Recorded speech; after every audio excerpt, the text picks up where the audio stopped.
நம்முடைய பிதாவாகிய தேவனாலும் நம்முடைய இரட்சகராகிய இயேசு கிறிஸ்துவினாலும் உங்களுக்கு கிருபையும் சமாதானமும் உண்டாவதாக. கிறிஸ்து இயேசுவுக்குள் அன்பான சகோதர சகோதரிகளே, இன்று நாம் தியானத்துக்கு எடுத்துக்கொள்ள இருக்கிறதான வேத வசனம் ஆபகுக் எழுதின தீர்க்கதரிசன புஸ்தகத்தில் 3ஆம் அதிகாரம் 17-18 வசனங்கள்.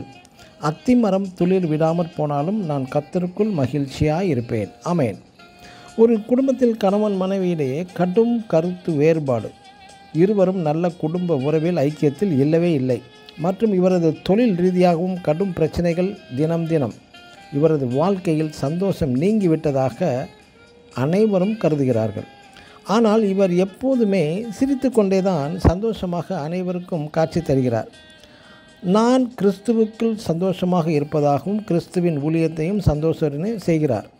இவருடைய நண்பர்கள் மற்றும் குடும்ப உறவினர்களுக்கு புரியவே இல்லை இவரை பற்றி, இவரால் எப்படி சந்தோஷமாக இருக்க முடிகிறது என்று. ஆம், இந்த நபர் குடும்ப ரீதியாகவும் தொழில் ரீதியாகவும் எனக்கு சந்தோஷமில்லை என்பது உண்மைதான். ஆயினும் நான் சந்தோஷமற்றவன் அல்ல. நானும் என் தேவனுடைய உறவிலும் சிறிதளவும் சந்தோஷத்தை இழக்கவே இல்லை. ஆம், உண்மையான தேவ பிள்ளைகளுக்கு 2 விதமான சந்தோஷம் இருக்கிறது. ஒன்று உலக பிரகாரமான சந்தோஷம், இரண்டாவது ஆவிக்குரிய சந்தோஷம். சிலரது குடும்ப வாழ்க்கையில் சந்தோஷம், நல்ல சரீர ஆரோக்கியம், நல்ல பொருளாதார நிலைமை, இவை யாவுமே உலக பிரகாரமான சந்தோஷம் ஆகிறது. ஆனால் இவை யாவற்றுக்குமே உத்தரவாதம் கிடையாது.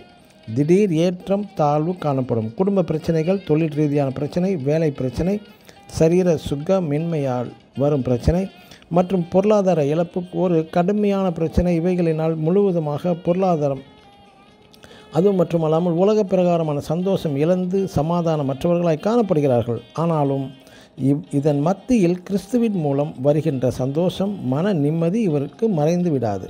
எனக்கு அன்பான சகோதர சகோதரிகளே, மின்சாரம் திடீரென்று நின்று போய்விடாமல் சத்தமாக, அதாவது மொத்தமாக இருள் வந்து நம்மை திக்குமுக்காட வைக்கிறது. ஆனால் இது போன்ற நிகழ்வுகள் பல மணி நேரம் மின்சாரம் துண்டிக்கப்பட்டாலும் அதற்கு மாற்று ஏற்பாடாக சிலர் இன்வெர்ட்டர், ஜெனரேட்டர் வைத்திருக்கிறார்கள். எதற்குமே கவலைப்படாமல் அந்த இருளை வெளிச்சமாக்கி விடுகிறார்கள். மின்சார துண்டிப்பின் தொடர்பை எதிர்கொள்கிறார்கள்.